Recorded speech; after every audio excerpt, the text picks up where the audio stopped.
کہ ایک بادشاہ اپنے محل کی چھت پر چہل قدمی کر رہا تھا۔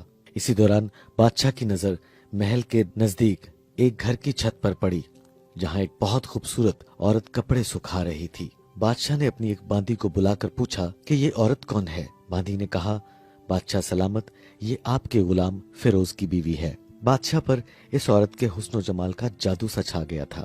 بادشاہ اس حسین و جمیل عورت تک پہنچنے کے طریقے سوچنے لگا۔ اس نے اپنے غلام فیروز کو بلا بھیجا۔ جب فیروز حاضر ہوا تو بادشاہ کہنے لگا، فیروز، ہمارا یہ خط فلاں ملک کے بادشاہ کو دے آؤ، اور ہاں، اس کے خط کا جواب بھی ساتھ ہی لیتے آنا۔ چنانچہ فیروز اس خط کو لے کر گھر واپس آ گیا۔ خط کو اپنے تکیے کے نیچے رکھ دیا اور سفر کے سامان کی تیاری کرنے لگا۔ رات گزاری اور صبح منزل مقصود کی طرف روانہ ہو گیا۔ اس بات سے لا علم کے بادشاہ نے اس کے ساتھ کیا چال چلی ہے۔ ادھر فیروز جیسے ہی نظروں سے اوجھل ہوا، بادشاہ چپکے سے فیروز کے گھر پہنچ گیا اور آہستہ سے فیروز کے گھر کا دروازہ کھٹکانے لگا۔ فیروز کی بیوی نے دروازہ کھولا اور پوچھا، کون ہے؟ بادشاہ کہنے لگا، تمہارے شوہر کا مالک اور بادشاہ۔ فیروز کی بیوی نے یہ سن کر دروازہ کھول دیا۔ بادشاہ اندر آ کر بیٹھ گیا۔ فیروز کی بیوی بادشاہ کو اپنے گھر دیکھ کر بہت حیران ہوئی اور بادشاہ حضور سے اپنے گھر تشریف لانے کی وجہ دریافت کی۔ بادشاہ نے کہا، میں یہاں مہمان بن کر آیا ہوں۔ فیروز کی بیوی ایک نیک اور سمجھدار خاتون تھی۔ بیوی نے بادشاہ کا مطلب سمجھتے ہوئے کہا کہ میں اللہ کی پناہ چاہتی ہوں، آپ کے اس طرح آنے میں مجھ کو خیر نظر نہیں آ رہی۔ بادشاہ یہ سن کر غصے میں آ گیا اور کہنے لگا، شاید تم نے مجھے پہچانا نہیں، میں بادشاہ ہوں اور تمہارے شوہر کا مالک ہوں۔ فیروز کی بیوی کہنے لگی، بادشاہ سلامت، میں جانتی ہوں کہ آپ ہی بادشاہ ہیں۔ فیروز کی بیوی نے بولا، بزرگ کہتے ہیں کہ شیر اگرچہ جتنی بھی بھوک میں ہو لیکن وہ کبھی مردار نہیں کھاتا، اور بادشاہ سلامت، آپ تو اس کٹورے میں پانی پینے آگے ہیں جس میں آپ کے کتے نے پانی پیا ہے۔ بادشاہ اس عورت کی باتوں سے بہت شرمسار ہوا اور اس کو اسی جگہ چھوڑ کر واپس چلا گیا، لیکن جلدی میں اپنا رومال وہاں ہی بھول گیا۔ یہ تو سب بادشاہ کی طرف سے ہوا۔ اب فیروز کو آدھے رستے میں یاد آیا کہ جو خط بادشاہ نے مجھے دیا تھا وہ تو میں گھر ہی بھول آیا ہوں۔ اس نے گھوڑے کو تیزی سے واپس موڑا اور اپنے گھر کی طرف لپکا۔ فیروز اپنے گھر پہنچا تو تکیے کے نیچے سے ہاتھ نکالتے وقت اس کی نظر بستر پر پڑے بادشاہ کے رومال پر پڑی جو بادشاہ جلدی میں بھول گیا تھا۔ یہ دیکھ کر فیروز کا سر چکرا گیا اور وہ سمجھ گیا کہ بادشاہ نے سفر پر اس کو کس لیے بھیجا ہے تاکہ وہ اپنا مطلب پورا کر سکے۔ فیروز خط کو لے کر چل پڑا اور کام ختم کرنے کے بعد بادشاہ کے پاس واپس آ گیا۔ انعام کے طور پر بادشاہ نے اس کو چند اشرفیاں عنایت فرمائیں۔ فیروز اشرفیاں لے کر بازار گیا اور اپنی بیوی کے لیے کچھ قیمتی سامان اور کچھ کپڑے خریدے۔ گھر پہنچ کر بیوی کو سلام کیا اور کہا، چلو تمہارے میکے چلتے ہیں۔ بیوی نے پوچھا، یہ کیا لائے ہو؟ تو فیروز کہنے لگا، بادشاہ نے انعام دیا ہے اور یہ سب میں تمہارے لیے لایا ہوں۔ بیوی تیار ہو گئی اور شوہر کے ساتھ اپنے والدین کی طرف روانہ ہو گئی۔ فیروز بیوی کو چھوڑ کر واپس آ گیا اور 1 ماہ گزرنے کے باوجود نہ بیوی کا پوچھا اور نہ اس کو واپس بلوایا۔ کچھ دن ہی گزرنے کے بعد اس کے سالے اس سے ملنے آ گئے اور کہنے لگے، ہم تم کو اپنی بیوی سے ناراضگی کی وجہ پوچھنے آئے ہیں یا پھر تم کو قاضی کے سامنے پیش کریں۔ فیروز کہنے لگا، جیسا تم لوگ بہتر سمجھو، لیکن میرے ذمے اس کا کوئی ایسا حق باقی نہیں جو میں نے ادا نہ کیا ہو۔ بالآخر وہ اپنا کیس لے کر قاضی کے پاس چلے گئے۔ قاضی نے فیروز کو بلا بھیجا۔ قاضی اس وقت بادشاہ کے پاس بیٹھا ہوا تھا۔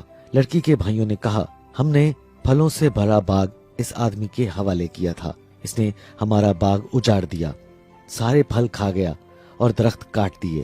قاضی فیروز کی طرف متوجہ ہوا اور فیروز نے کہا، قاضی صاحب، جو باغ مجھے دیا گیا تھا اس سے بہتر حالت میں نے ان کو واپس کر دیا ہے۔ قاضی اب ان بھائیوں کی طرف متوجہ ہوا۔ انہوں نے کہا، ہاں ویسے ہی حالت میں واپس کیا ہے، لیکن ہم اس باغ سے واپس کرنے کی وجہ پوچھ سکتے ہیں؟ قاضی کہنے لگا، ہاں ضرور، کیا کہتے ہو فیروز؟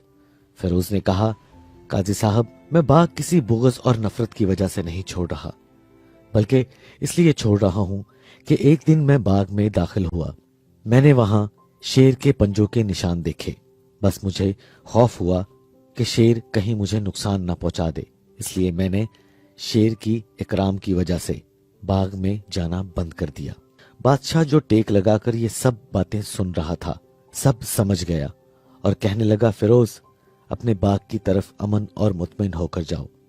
वल्लाह उसमें कोई शक नहीं कि शेर तुम्हारे बाग में आया था, लेकिन वो ना तो कोई असर छोड़ सका और ना ही कोई पत्ता तोड़ सका। वहां थोड़ी देर रुका और वापस लौट गया। खुदा की कसम, मैंने कभी तुम्हारे जैसे बाग के गिर्द लगी मजबूत दीवार नहीं देखी। और केस बर्खास्त हो गया। फिरोज अपने घर लौट आया और अपनी बीवी को भी वापस ले आया। ना तो काजी को पता चला और ना किसी और को कि असल माजरा क्या है। तो ख़वातीनो हजरात, हम आपसे एक वाकया शेयर करते हैं कि एक साहबी आप सल्लल्लाहु अलैहि वसल्लम के पास तशरीफ लाए और कहने लगा, हजूर अकरम सल्लल्लाहु अलैहि वसल्लम, मुझको जिंदा संसार किया जाए, मुझसे जना सरजद हो गया है। आप सल्लल्लाहु अलैहि वसल्लम ने उससे मुंह फेर दिया और कहने लगे, जाओ, नहीं हुआ। वो बोलता, मैंने किया है।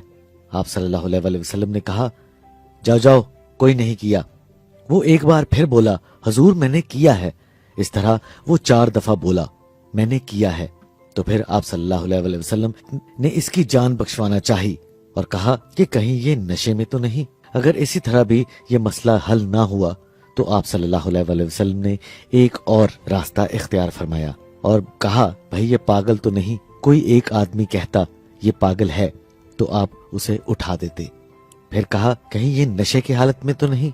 अगर एक आदमी भी गवाही दे देता तो आप उसे उठा देते। जब उसे कहा गया कि ये पागल तो नहीं, तो उसने कहा, नहीं, मैं पागल नहीं हूँ। तो नबी करीम सल्लल्लाहु अलैहि वसल्लम ने कहा, अच्छा चलो, अल्लाह का हुक्म पूरा करो। इससे पहले इसने हजरत अबू बकर रज़ियल्लाहु तआला अन्हु से कहा, मुझसे गुनाह सरजद हो गया है। तो उन्होंने कहा, तौबा करो और चुप करो। फिर उसको करार ना आया तो उसने हजरत उमर रज़ियल्लाहु तआला अन्हु से कहा, मुझसे गुनाह सरजद हो गया है। तो उन्होंने कहा, तौबा करो और चुप करो। फिर भी इसे इत्मीनान ना आया तो ये साबिर बिन हसास के पास गया और उन्होंने कहा, जाओ अल्लाह के नबी के पास। तो आप सल्लल्लाहु अलैहि वसल्लम ने हजरत साबिर को गिला किया कि तुम इसको मेरे पास ना भेजते। आप सल्लल्लाहु अलैहि वसल्लम एक दफा किसी चोर के हाथ कटने पर भी रोने लगे। तो जी सामीन, इसी तरह हम अपनी बात को आगे बढ़ाते हैं। ख़वातीनो हजरात, एक बीवी या खामद का होना किसी जन्नत से कम नहीं, मगर शक की एक छोटी सी चिंगारी आपके लिए बसे बसाए घर को तबाह कर देती है। ख़वातीनो हजरात, कुरान मजीद और अहादीस मुबारका में रिश्तेदारी तोड़ने की शदीद मजम्मत बयान की गई है। चुनाचा अल्लाह ताला इरशाद फरमाते हैं, जिसका तर्जमा कुछ यूं है, और वो जो अल्लाह का अहद इसे पुख्ता करने के बाद तोड़ देते हैं, वो जिसे जोड़ने का अल्लाह ने हुक्म दिया है उसे काटते हैं और जमीन में फसाद पैदा करते हैं, इसके लिए लानत ही है और उनके लिए बुरा घर है। हजरत अब्दुल्ला बिन अबी औफ रज़ियल्लाहु तआला अन्हु से रवायत है कि रसूलुल्लाह सल्लल्लाहु अलैहि वसल्लम ने इरशाद फरमाया, जिस कौम में रिश्तेदारी तोड़ने वाला होता है उस पर रहमत नहीं उतरती। ख़वातीन हज़रात, इसी तरह हजरत अबू बकर रज़ियल्लाहु तआला अन्हु से रवायत है, हजूर अक़दस सल्लल्लाहु अलैहि वसल्लम ने इरशाद फरमाया, जिस गुनाह की सजा दुनिया में जल्द ही दी जाएगी और उसके लिए आखिरत में भी अजाब रहे, वो बगावत और कता रहमी से बढ़कर नहीं। लिहाजा हर मुसलमान को चाहिए कि वो रिश्तेदारी तोड़ने से बचे और रिश्तेदारी से ताल्लुकात जोड़कर रखने की भरपूर कोशिश करे। तो ख़वातीन हज़रात, इन आयात और इस वाक़ये के मुतल्लिक हमने आपको अपडेट किया और इससे आपको अंदाजा हो जाना चाहिए कि ताल्लुक तोड़ने में ना तो जल्दी करनी चाहिए और इस्लाम के मुताबिक भी ताल्लुक तोड़ना कोई अच्छा किरदार जाहिर नहीं करता। लिहाजा कोई भी ताल्लुक तोड़ने से पहले हमें उस पर पूरा गौर व फिक्र, उसकी पूरी अक्लमंदी का मुजाहिरा करना चाहिए। आनन फानन फैसला नहीं करना चाहिए। इसलिए कभी इन मामलात में जल्दबाजी ना करें और अपने घरों को इस शक की आग से बचाए रखो। क्या खूब ही बेहतर हो अपने अहलो अयाल का राज छुपाना। अपने घर वालों के भेद किसी से जाहिर ना होने दो। अल्लाह हमारे घरों को खुशियों से भर